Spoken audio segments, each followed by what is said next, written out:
Entrepreneurship గురించి కానీ entrepreneur గురించి మీరు చెప్పాలి, ఏదైనా మాట్లాడాలి అంటే ఏం మాట్లాడాలి? ఎంటర్‌ప్రెన్యూర్‌కి ప్రాపర్ స్పెల్లింగ్ కూడా తెలియదు నాకు. ఏం మాట్లాడాలి, ఎలా చేయాలి దీని గురించి అంటే నాకు తెలీదు.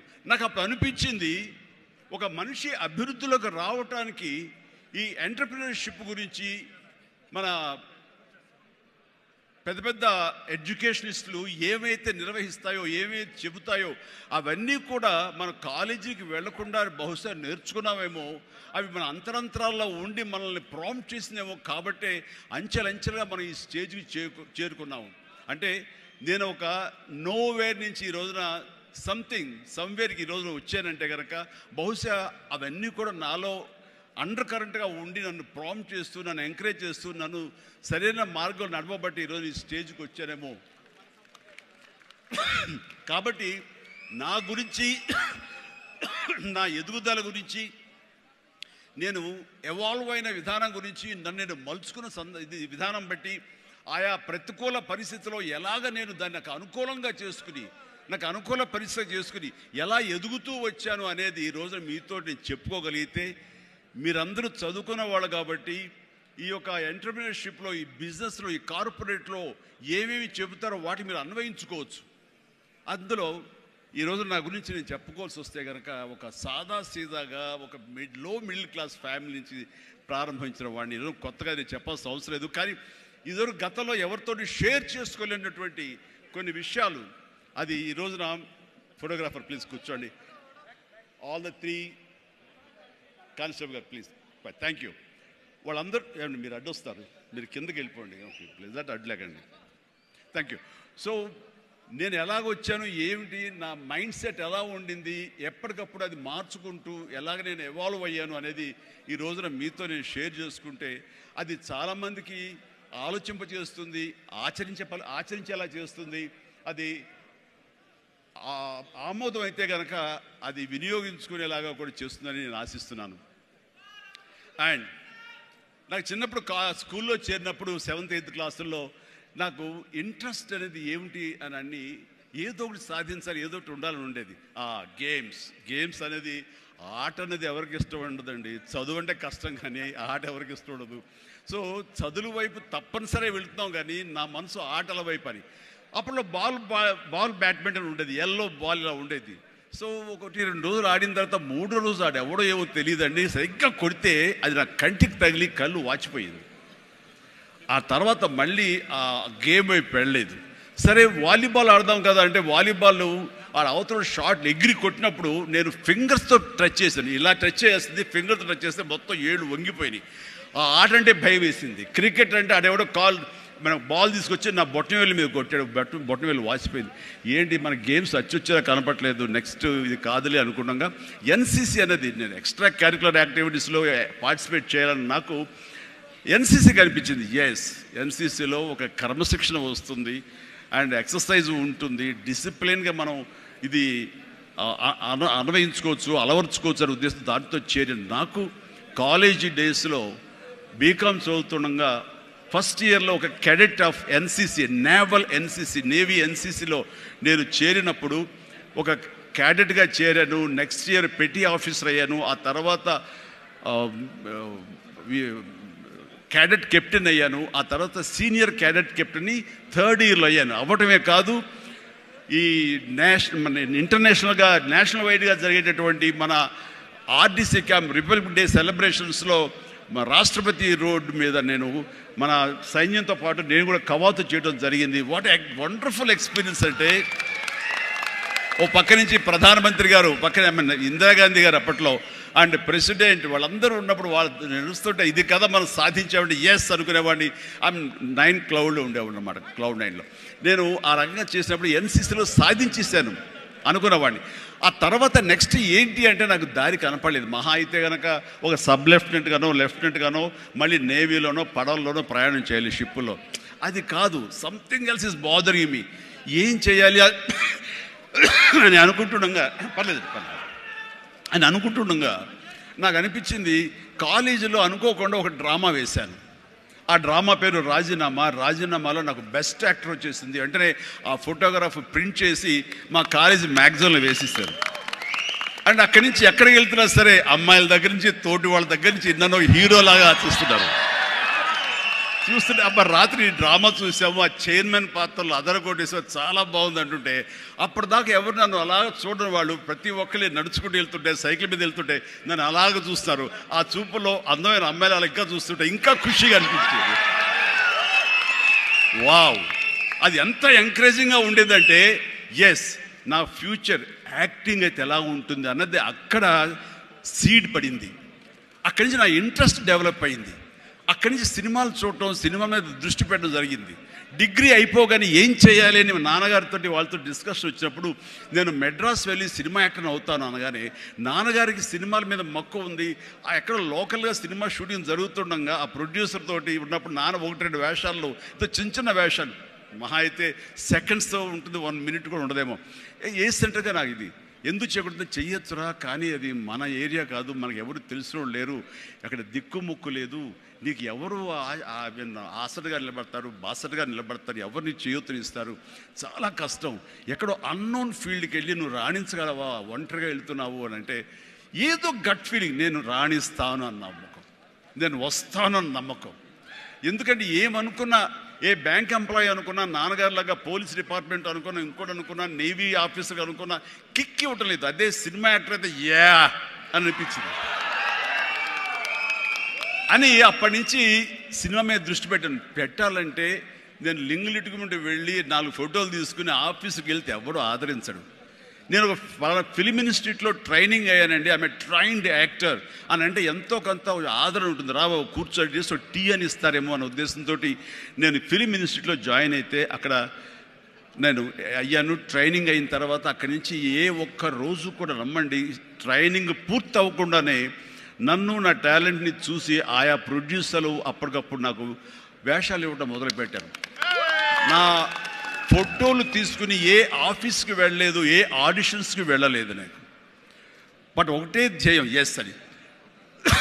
ఆ టైంలో అందరూ తెలుసుకోవాల్సింది, మీ వర్క్లో కూడా తెలియకుండా పాండీ బజార్ వెళ్ళేవాడిని ఎప్పుడైనా. అక్కడ వెస్టర్న్ ఇంట్రెస్ట్ ఉండి డిస్గస్టెడ్ పీపుల్, ఫ్రస్ట్రేటెడ్ పీపుల్ అక్కడ ఉండి కాఫీలు టీలు తాగేవాళ్ళు. నేను అక్కడికి వెళ్ళేవాడిని. కొంతమంది కలిసి ఏంటి కొత్తగా వచ్చావా, ఏం చేస్తున్నావు, సినిమాల వేషం ట్రై చేస్తానని, ఇంకా ఇన్స్టిట్యూట్లో ట్రైనింగ్ అవుతున్నాను. ఆహా అబ్బో రైట్ రారా, వీడు చూడు ఎంత అందంగా ఉన్నాడు, కొట్టేరు లాంటి ముక్కు, మంచి ఇది వచ్చేస్తూ, వీడికే దిక్కు ముక్కు లేదు, సోసోగా కనిపించే నీకేంటయ్యా, ఇదో ఇక్కడ అక్కు ఆశ పెట్టుకోకు, ఇక్కడున్న ప్రతి ఒక్కళ్ళు కూడా సినిమాల్లో ఏదో ప్రయత్నం చేసిన వాళ్ళే, ఇక్కడ నా అనేవాళ్ళు ఎవరు లేకపోతే నువ్వు రాణించలేవు అని చెప్పినప్పుడు చాలా డిసప్పాయింట్ అయిపోయేవాడిని, సల్క్ అయిపోయేవాడిని, కుంగిపోయేవాడిని. అలాగే రూమ్కి వెళ్ళేవాడిని.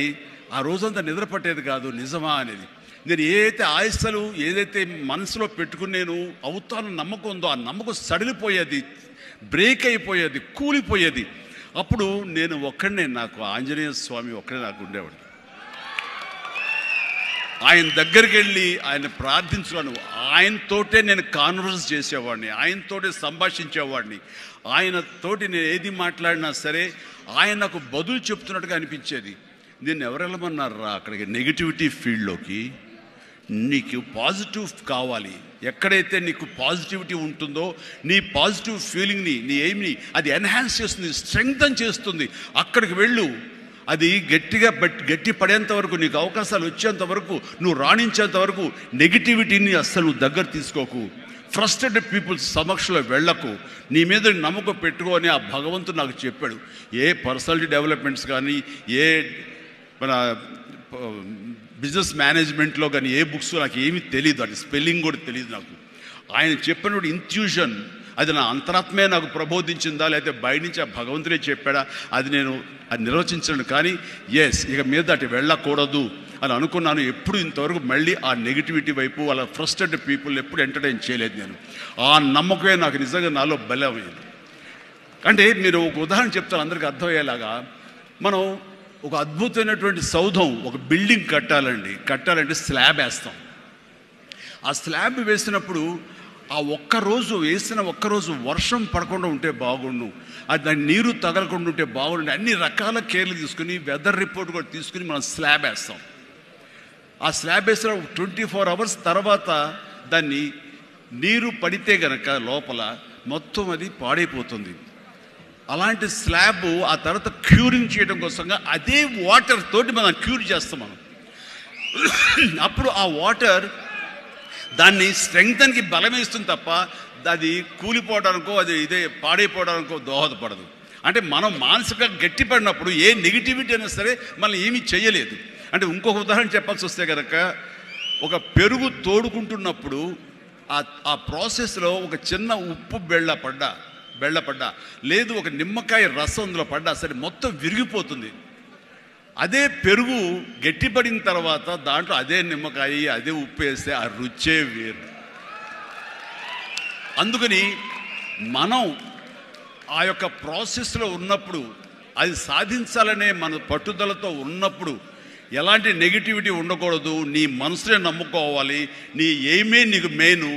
కళ్ళ గంతల కింద గుర్రంలాగా నీ ఎయిమ్ వైపు నువ్వు సాధించుకుంటూ దాన్ని ఏమైనా సరే నా వశం చేసుకోవాలన్న పట్టుదలతో వెళ్తూ ఉండాలి. వెళ్ళేవాడి కష్టాన్ని నమ్ముకోవాలి, పర్సివరెన్స్ నమ్ముకోవాలి, డెడికేషన్తో ఉండాలి. ఆ రకంగా నేను నిజం చెప్తున్నాను. నేను ఎప్పుడు ఎక్కడ ఏ చెడు అలవాట్లకు కానీ ఎక్కడ ఏ వయసెస్ కానీ వ్యసనాలు కానీ లోను కాకుండా ఆంజనేయ స్వామి అనేవాడు నా ధ్యేయం. నాకు సినిమాలో నెంబర్ 1 అవ్వాలన్నది ఒకటే ధ్యేయం. ఆ రకంగా ముందుకుంటూ వెళుతూ వస్తూ ఉండేవాడిని. ఈ లోపల అవమానాలు జరగకపోలేదు, ఎన్నో డిసప్పాయింట్మెంట్ జరగకపోలేదు. అయితే అప్పట్లో నాది బాగా గట్టిపడినటువంటి కాంక్రీట్ స్లాబ్, బాగా గట్టిపడినట్టు పెరుగులాగా అయ్యాను కాబట్టి ఇవేమీ నాకు లేవు. వీటిని నాకు అనుకూలంగా మలుచుకున్నాను. ఒక గ్రద్ద పైకి ఎగురుతున్నప్పుడు తన స్వశక్తితోటి పైకి ఎదగదు. కొంతవరకు ఎగిరిన తర్వాత అక్కడ ఉండేటటువంటి గాలి పవనాలని అదును చూసుకుని వాటిలోకి ఎంటర్ అయ్యి ఆ యొక్క కరెంట్స్ తోటి అది ఇంకొంచెం హైట్కి వెళ్తుంది. అందుకని నాకున్న పరిస్థితులు నాకు అనుకూలంగా మార్చుకుని నేను పైకి వెళ్తూనే వచ్చాను తప్ప ఎప్పుడు కిందకి పడలేదు. ఈ రోజుకి పడలేదు. సినిమా ఇండస్ట్రీకి అంత ఇదిగా ఉన్నానంటే నాకు నేనుగా ఏర్పరచుకున్నటువంటి నాకు నేనుగా చూసిన ఫిలాసఫీ తోటి ఆ యొక్క దీంతో ముందుకు వెళ్తూనే వచ్చాను. అంటే చాలాసార్లు చెప్పాలంటే ఎన్నో డిసప్పాయింటింగ్ జరిగింది నాకు. అంటే ఒక సినిమాలో నన్ను బుక్ చేసి మహానటుడు రామారావు గారితో అప్పట్లో ఒక సినిమా చేశాను, తిరుగులేని మనిషి అని. దేవి ప్రసాద్ గారు ప్రొడ్యూసర్. అందులో నేను, ఫటాఫట్ జయలక్ష్మి, ఆయన, రతి అగ్నిహోత్రి చేశారు రామారావు గారితో. ఆ సినిమాలు చాలా బాగా చేశారు. రామారావు గారి పక్కన మరొక హీరోగా నాకు అవకాశం వచ్చింది. అంతా ఎర్లీ స్టేజ్లోనే అనుకుంటాను. నాకు ఆ సినిమా ఫెయిల్ అయింది. ఆ తర్వాత మళ్ళీ అదే రామారావు గారితో మళ్ళీ సినిమా చేసే అవకాశం వచ్చింది ఒక దిగ్దర్శకులతోటి. అయితే నాకు డేట్లు ఇచ్చారు, నా మెజర్మెంట్స్ తీసుకున్నారు, నేను వెయిట్ చేస్తాను. కానీ నా పేరు లేకుండా మరొకరి పేరుతోటి ఆ అనౌన్స్మెంట్ అయ్యేసరికి ఎక్కడ డిసప్పాయింట్మెంట్ వచ్చింది. ఏంటిది అని ఆ రోజున ప్రొడ్యూసర్ని పిలిచి ఇదేంటంటే షెడ్యూల్ స్టార్ట్ అయిపోతుందంట, నాకు డేట్లు చెప్పారు, నేను ఆ డేట్లు ఎవరికి ఇవ్వకుండా నేను ఇక్కడ దాచిపెట్టాను, నేను ఎదురు చూస్తున్నాను అంటే, సారీ చిరంజీవి గారు, ఎలా చెప్పాలో తెలియక మేము టైం తీసుకున్నాము. ఎందుకంటే పోయిన సినిమా మీది ఫ్లాప్ అయింది కదా కాంబినేషన్లో, అందుకని దానికి గ్లామర్ ఉండదని మీరు వద్దనుకున్నామని. ఆ విషయం చెప్పచ్చు కదండి అని అంటే ఆ టైంలో నేను నాతో సినిమా చేస్తే సినిమా ఫెయిల్ అవుతుందని ఒక బ్యాడ్ ఇది నా మీద స్ప్రెడ్ అయ్యే అవకాశాలు ఉన్నాయి.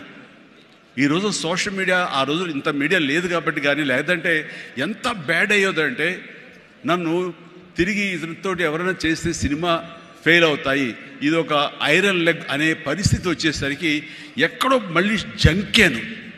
కానీ గ్రద్దలాగా నాకు అనుకూలంగా ఉన్నటువంటి అవకాశాల పవనాల్ని అదునుగా చూసుకుని నేను ఎదిగాను. దాన్ని పాజిటివ్గా తీసుకున్నాను. ఎవరైతే వద్దులే ఈ సినిమా చిరంజీవి వద్దులే అని నన్ను పక్కన పెట్టి అనుకున్నారో అలాంటి వ్యక్తితోటే నేను రామారావు గారి కంటే ఎక్కువ సినిమాలు ఆయన నాతో చేసేలాగా చేసుకున్నాను. అత్యధిక సినిమాలు రామారావు గారు చేస్తే ఆ మహానుభావుడు ఆ దర్శకుడి దగ్గర, అదే దర్శకులు వారు నన్ను భుజం పట్టి నన్ను పైకి తీసుకుని ఆయన కంటే 4 సినిమాలు ఎక్కువే చేశారు నాతోటి. అది పరిస్థితుల్ని మనకు అనుకూలంగా మలుచుకోవటం, మార్చుకోవటం, తద్వారా మనం ఇంకొంచెం పైకి వెళ్ళటం అనేది.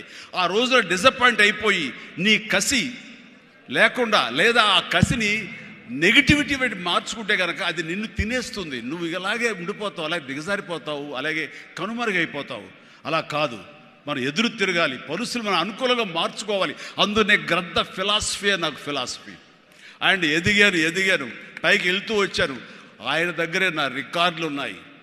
అది నా ఫస్ట్ సినిమా ₹1 కోటి చూసిన సినిమా అదే. నా రెమ్యునరేషన్ కాదు సుమా, సినిమా బడ్జెట్ 75 లక్షలు వస్తే కనుక బ్రహ్మాండ బడ్జెట్, ఎంత రెవెన్యూ అనుకునేవాళ్ళు. ఫస్ట్ ₹1 కోటి. నా తోటి హీరోలు కూడా ₹1 కోటి తెలుగు సినిమా అనే లెవెల్కి వెళ్ళింది. అక్కడి నుంచి కోటి అనేది మామూలు అయిపోయింది. ఒక్కొక్క ఏరియాలోనే ₹1 కోటి. ఆ తర్వాత నా రెమ్యూనరేషన్ ₹1 కోటి పైబడి అలా అంచెంచుగా ఎదుగుతూ వచ్చారు. నేనేమన్నానంటే, మీ బలం మీ పాజిటివ్ థింకింగ్, మీ బలం మీ కన్విక్షన్, మీ బలం మీ ధ్యేయం నుంచి పక్కదారి పట్టకపోవటం. మీరెవరైనా సరే మీ ఎయిమ్ ఏంటి అనే దాన్ని మీరు ఫిక్స్ చేసుకోండి. ఆ ఎయిమ్ని వెళ్ళటం కోసంగా దారులు వెతుక్కోండి. అవకాశాలు ఇలాగ అబండెంట్గా ఉంటాయి.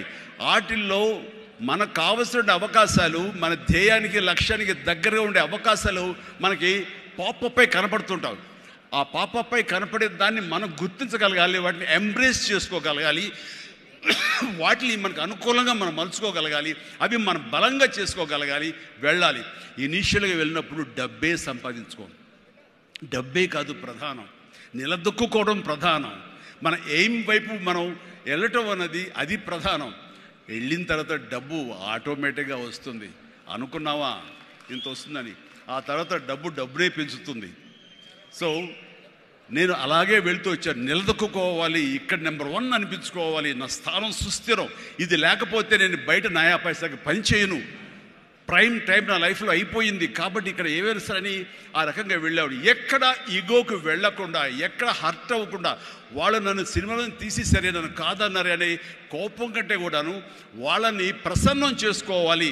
వాళ్ళు మళ్ళీ అతన్ని మనం బాధ పెట్టుంటామేమో కదా అని వాళ్ళ మనసుల్లో వాళ్ళు వాళ్ళు గిల్ట్ ఫీల్ అయ్యేలాగా చేసి నెక్స్ట్ ఏమైనా సినిమా చేయాలయా అని అనిపించేలాగా నా బిహేవియర్ ఉండేది. ఆ బిహేవియర్ తోటి వాళ్ళ ఆఫీస్కి వెళ్ళి కూర్చునేవాడిని. అంటే అక్కడ నాకు ఒక పౌరుషం లేదని కాదు, పరిస్థితి నాకు అనుకూలంగా మలుచుకోవటంలో నేను అది ఆ రకంగా కొంచెం తగ్గి వెళ్తాను. నేను తగ్గడం మూలంగా ఆ తర్వాత వచ్చే కరెంటు వేవ్స్ దాని మీద ఎక్కితే అదే తీసుకెళ్తాను పైకి. అది నమ్మిన వాడిని నేను.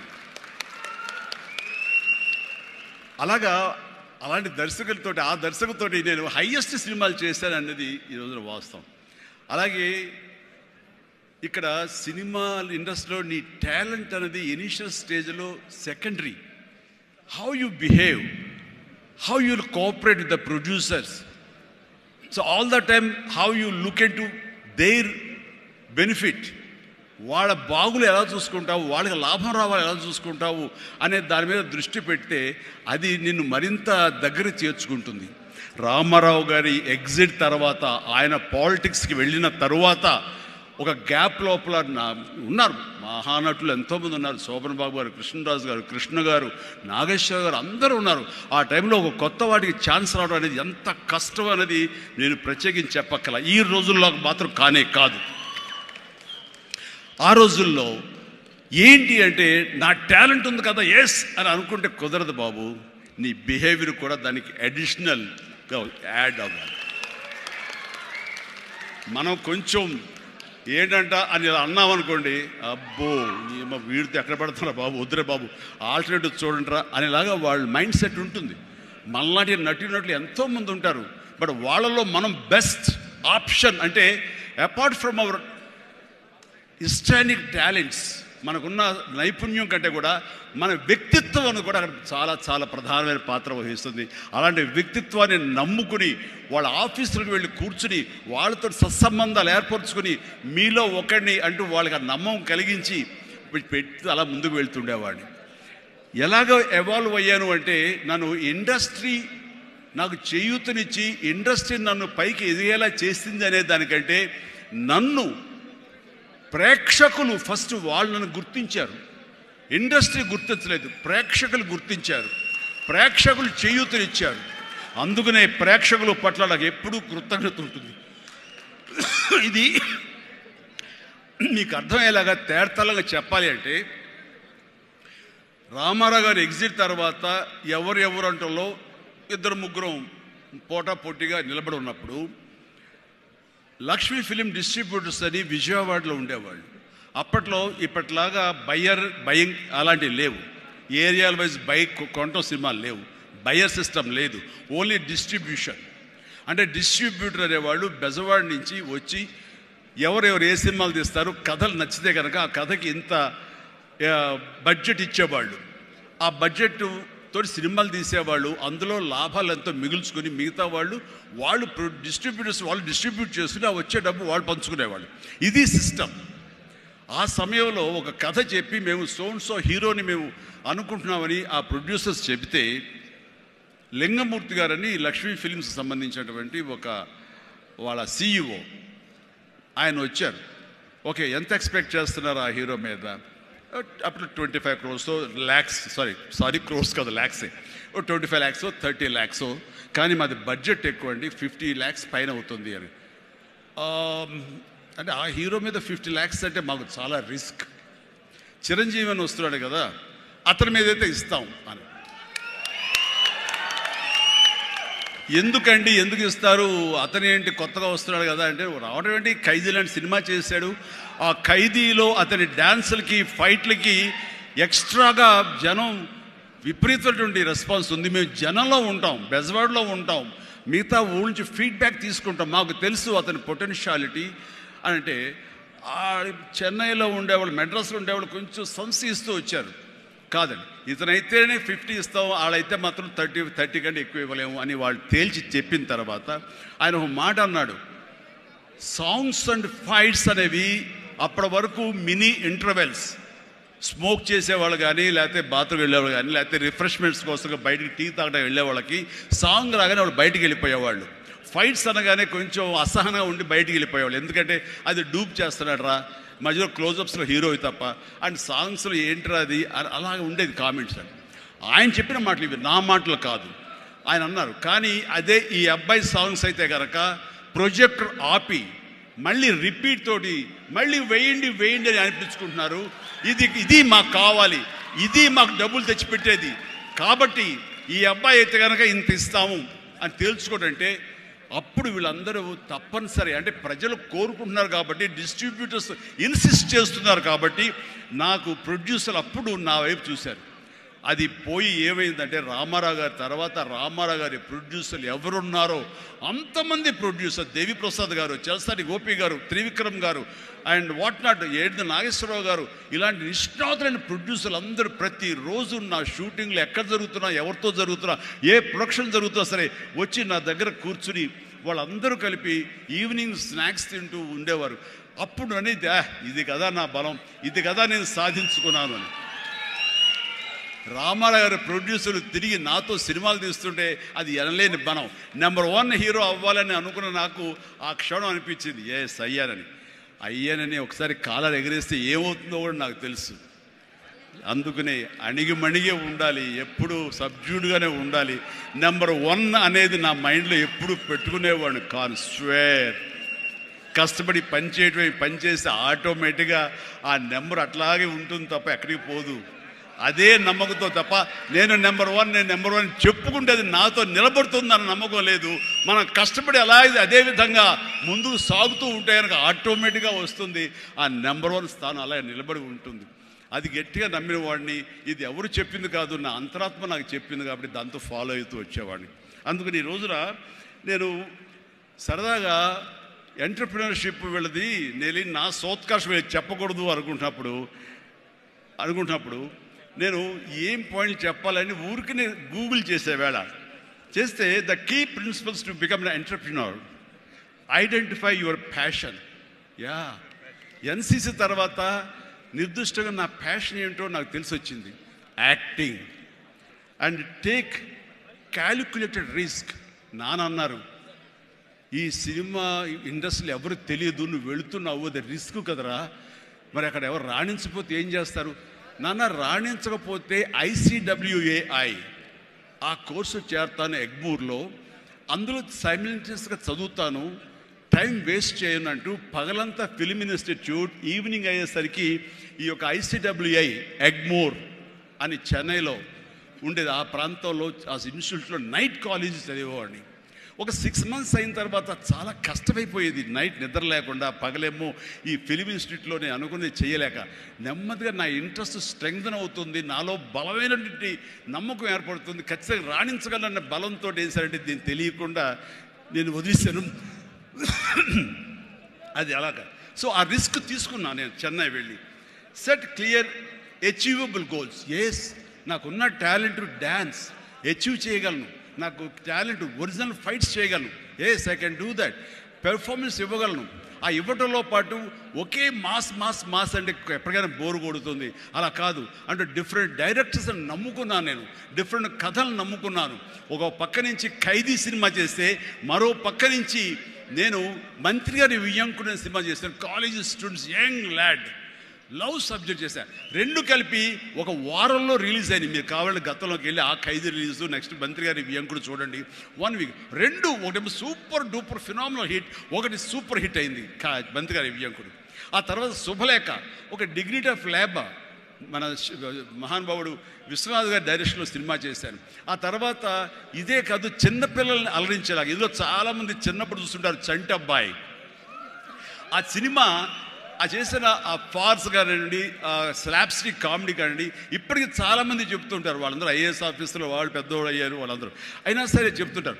అదొకటి. ఇట్లాగా వైవిధ్యమైనటువంటి క్యారెక్టర్స్, స్వయం కృషి కానివ్వండి, యాక్షన్ సినిమాలు కానివ్వండి, రాఘవేంద్రరావు గారి గ్లామర్ క్యారెక్టర్స్ కానివ్వండి, కోదండరావు రెడ్డితో చేసిన కామెడీ కమర్షియల్ సినిమాలు కానివ్వండి, గోపాల్తో చేసినటువంటి ఫ్యాక్షన్ సినిమాలు కానివ్వండి, అట్లాగా ఒకటా రెండా అలాగా మన ఇది మా బావగారు బావన లాంటి సబ్జెక్టులు కానీ, ఒకటే ఇలా ఇంద్ర ఇలాంటి సబ్జెక్టులు అందరూ చూస్తుంటే కనుక నాకు అనిపించింది, అన్ని రకాలుగా నాకున్నటువంటి టాలెంట్స్ని అన్ని పక్కలకి వ్యాపింప చేశాను. అంటే అంతమంది ప్రేక్షకుల్ని ఈ రోజున మహిళా ప్రేక్షకులు వచ్చి ఆప్తుల్లాగా వచ్చిన నన్ను ప్రేమించిన లేడీసే కాదు, యంగ్స్టర్సే కాదు, పసిపిల్లలే కాదు, పెద్దవాళ్ళే కాదు, ధనికులే కాదు, ప్రతి ఒక్కళ్ళు క్లాస్ మాస్ వాళ్ళు వీళ్ళు అందరూ ఇంతమంది ప్రేమించారు. కాబట్టి ఈ రోజున ఇంతమంది నేను ఆస్తిగా చేసుకున్నాను, ఇంతమంది ప్రేమ పొందే అదృష్టం భగవంతుడు కల్పించగలిగాడు. ఎందుకంటే నేను లిమిటేషన్స్ పెట్టుకోలేదు. ఆ రకంగా అది నాకు ఎంతో హెల్ప్ అయింది. అలాగా delivery, high quality work, constantly market understanding. Yes, ఈ రోజున ఒకటే రకమైన డ్యాన్స్లు వేస్తుంటే కనుక బోర్ కొట్టచ్చు. సో ఏం చేద్దాం, డ్యాన్స్లో కానీ ఫైట్స్లో కానీ వైవిధ్యం ఎలా తీసుకొద్దాం అనుకున్నప్పుడు, ఫారిన్ వెళ్ళినప్పుడు నా భార్యతో పిల్లలతో ఎంజాయ్ చేయడం కాకుండా అక్కడ దొరికేటువంటి వైవిధ్యమైన డ్యాన్స్ క్యాసెట్స్ తీసుకొచ్చేవాడు, VHS క్యాసెట్స్. అందులో మైకేల్ జాక్సన్ ఉండేవి. అప్పుడు ఇక్కడ ఇండియాలో VHS క్యాసెట్లు కానీ VHS ప్లేయర్స్ కానీ ఉండేవి కదా, వీడియో ప్లేయర్స్. అవి తీసుకొచ్చి ఒక ప్లేయర్ కొనుక్కొచ్చి అవి చేసుకునేవాడిని, అవి డ్యాన్స్ క్లాస్లో చూపించేవాడిని. అదే ఈరోజున డిస్కో డ్యాన్సులు కానివ్వండి, బ్రేక్ డ్యాన్సులు కానివ్వండి, వేవ్ డ్యాన్సులు కానివ్వండి, ఇలాంటి డ్యాన్సులు రావడానికి నేను వైవిధ్యంగా ఉండాలని ఎప్పటికీ పరితపిస్తూ ఉండేవాడిని. వాళ్ళ మొనాటినీగా ఫీల్ అయ్యేలా చేసేవాడిని కాదు. అది ఫైట్స్లో కూడా అదే విధంగా ఉండేది. And then critically important is understanding your target audience and customers. So మారుతున్నటువంటి కాలానికి కానీ అనుకూలంగా ఆడియన్స్ టేస్ట్ మారుతుంటే మనం కూడా మన సినిమా కథాంశాలు మార్చుకోవాలంటూ ఆయా కథకులతో కూర్చుని ఇంటరాక్ట్ అవుతూ వాళ్ళని మార్చుకుంటూ అప్లోడ్ మార్చుకుంటూ జగదగ వీడు అతిలోక సుందరి, అన్నయ్య అనే సినిమా, సెంటిమెంట్ సినిమా, హిట్లర్ అనే సినిమా, మాస్టర్ అనే సినిమా, రెస్పాన్సిబిలిటీ సినిమాలు, మెసేజ్ ఓరియంటెడ్ సినిమాలు ఇస్తూ ఆ రకంగా మోసపోసే సినిమాల నుంచి నేను బయటికి రావడం జరిగింది. And know that your product won't appeal to everyone and conduct market research and continuously learning. ఇప్పుడు సినిమా చిరంజీవి సినిమా అంటే అందరూ లైక్ చేసేది అందరిని అనుకోకూడదు. కొంతమంది డిస్లైక్ చేసేవాళ్ళు ఉంటారు. కానీ డిస్లైక్ చేసేవాళ్ళని కూడా మనం ఇంప్రెస్ చేయాలి అంటే కనుక మనం ఏ విధంగా మన యాక్టింగ్లో మార్పులు చేర్పులు చేసుకోవాలి అనుకుంటాడు. ఇక్కడ ఉన్నటువంటి కొంతమంది ఇండస్ట్రీలో, సార్ మీ సినిమాల్ని దొంగతనంగా చూసేవాళ్ళం సార్. ఇదేం కర్మయ్యా, దొంగతనం ఎందుకు, ధైర్యంగా చూడొచ్చు కదా అంటే, లేదు సార్ అలా చూస్తే మా వాళ్ళు కొంతమంది ఎందుకురా సినిమాలు అంటే అవేనా అని అనేవాళ్ళు సార్. అదేంటయ్యా సినిమాలకు కూడా తేడా చూపిస్తారా? అవును సార్, అందుకని మీ సినిమాలు మీ డ్యాన్స్ అంటే మాకు ఇష్టం సార్. అందుకని సెకండ్ షోలకి ఎవరికి తెలియకుండా కామ్గా వెళ్ళిపోయి చూసి వచ్చేవాళ్ళం సార్. ఏమిటి అసలు అవి చూసి కాలేజీలో ఆ పెర్ఫార్మెన్స్ ఇచ్చేసేవాళ్ళం సార్, మాకు ప్రైజులు వచ్చేసేవి. ఆ రకంగా అందరినీ కూడాను ప్రతి ఒక్కరిని కూడా నేను నా వైపు ఆకట్టులాగా చేయగలిగాను. అలాగే learn from mentors and successful entrepreneurs. ఎవరైతే మీకంటే ముందే సాధించారో వాళ్ళని మీరు ఆధారంగా చేసుకుని వాళ్ళు ఏ విధంగా అంత స్థాయికి వెళ్ళారు, టాటా వాళ్ళు కానీ ఇంకోళ్ళు కానీ వెళ్ళారు. అంటే నా విషయంలో రామారావు గారు, నాగేశ్వరరావు గారు ఆ స్థాయికి వెళ్ళారంటే క్రమశిక్షణ, టాలెంట్ అనేది ప్రూవ్డ్. కానీ ఇక్కడ క్రమశిక్షణ అనేది చాలా ఇంపార్టెంట్. అందరితో సత్సంబంధాలు పెట్టుకోవడం ఇంపార్టెంట్. నిన్ను క్రిటిసైజ్ చేసే వాళ్ళు ఉంటారు, ఆవేశపడకు, వాళ్ళ తప్పు వాళ్ళు తెలుసుకుంటారు, నువ్వు సంయమనం పాటించాలి. అండ్ అట్లాగా నేను నా సీనియర్స్ నుంచి నేర్చుకుంటూ వచ్చాను. Learn more mentor and successful entrepreneurs of course. అలాగే నెట్వర్క్ అనేది చాలా ఇదిగా ఉండాలి మీకు, అంటే డిస్ట్రిబ్యూషన్ సైడ్ కానీ ఇంకోటి కానీ మీ ప్రోడక్ట్ మార్కెటింగ్ చేసుకోవట్లేదు. అలాగా నా విషయంలో నాకు అండగా నిలబడింది, నన్ను ప్రజల్లోకి నిరంతరం తీసుకెళ్ళేది ఎవరంటే నా అభిమానులు. మీ ఎంటర్ప్రినర్స్కి ఎలాగైతే కనుక నెట్వర్క్ ఉంటుందో, అబ్జర్వ్ చేసుకుంటారో, డిస్ట్రిబ్యూషన్ ఉంటుందో, మార్కెటింగ్ స్ట్రాటజీస్ ఉంటాయో, అలాగా నా అభిమానులు ఎప్పటికప్పుడు నాకు అండదండలు అందిస్తూ కొండంత అండగా నిలబడ్డారు. వాళ్ళు నా కోసం ప్రాణం ఇచ్చే లెవెల్కి వాళ్ళు ఉన్నారు. నేను అన్నాను, మీరు నాకు ప్రాణం ఇవ్వక్కర్లేదు, మీ యొక్క సహాయ సహకారాలతో రక్తం ఇచ్చి ప్రాణాలు నిలబెట్టండి అన్నాను. ఆ మాట పుణిగి పుచ్చుకుని 25 సంవత్సరాలుగా ఈరోజు కూడా వాళ్ళు రక్తదానం చేస్తూనే ఉన్నారు. వాళ్ళందరికీ నిజంగా జీవితాంతం నేను రుణపడి ఉంటాను. అందులో భాగంగా ఎక్కడో ఉన్నట్టు నా మాట ఇక్కడ మాట్లాడిన నా మాట అమెరికా దాకా వినపడింది. కాబట్టి ఎన్నోసార్లు నా పేరు మీద బ్లడ్ బ్యాంకులు నిర్వహించారు, రక్తదానాల శిబిరాలు నిర్వహించారు.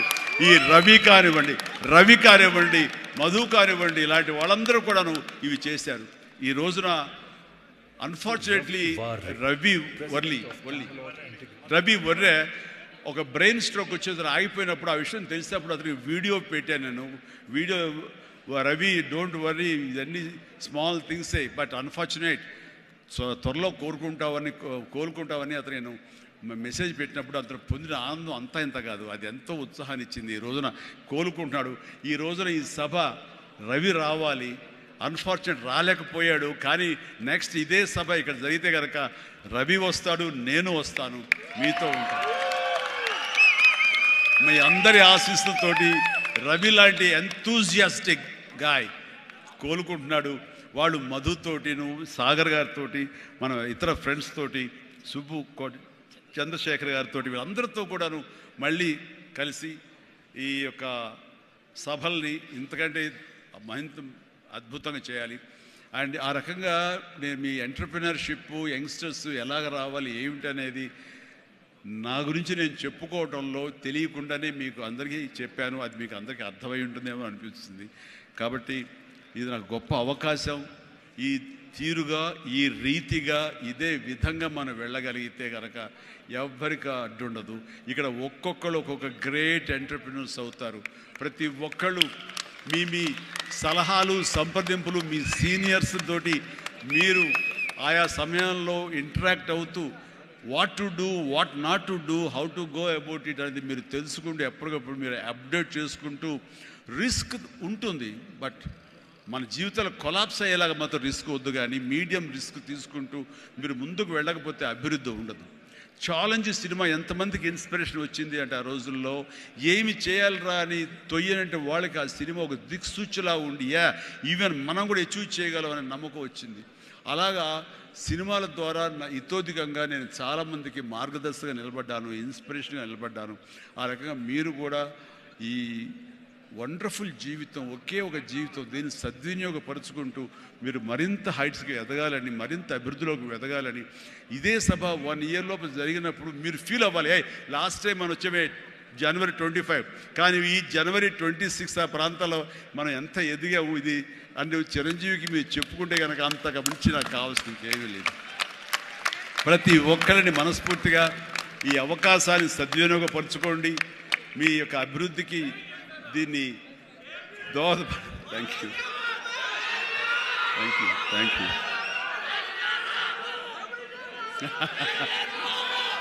ఎస్, ఇందాక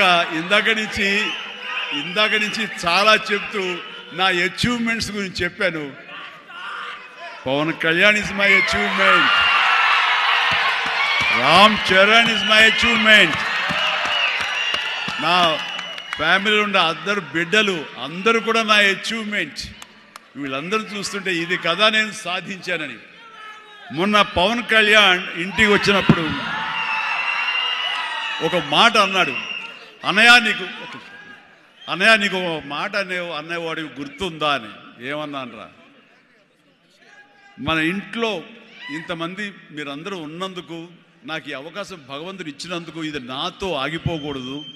ఒక రాజ్ కపూర్ ఫ్యామిలీలో ఎంతమంది ఎలా ఉన్నారో ఆ రకంగా మరొక రాజ్ కపూర్ ఫ్యామిలీ మన మెగా ఫ్యామిలీ అవ్వాలి అని నువ్వు చెప్పావు.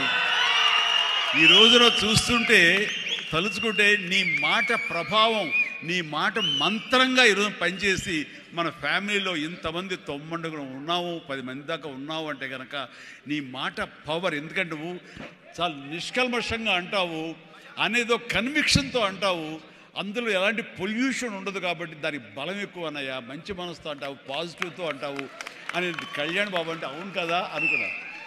తెలియకుండా అదే ఒక పత్రిక కపూర్ ఫ్యామిలీ ఆఫ్ సౌత్ అంటూ మా గురించి ప్రస్తావించినప్పుడు, భగవంతుడా, ఇది మా గొప్పతనం కాదు, నువ్వు ఈ ప్రజలు, నా అభిమానులు, ఈ ప్రేక్షకులు మమ్మల్ని ఆదరించారు కాబట్టి మేము ఈ స్థాయిలో ఉన్నాము అనుకున్నది ఆ రకంగా సాధించగలిగాము అనిపిస్తుంది.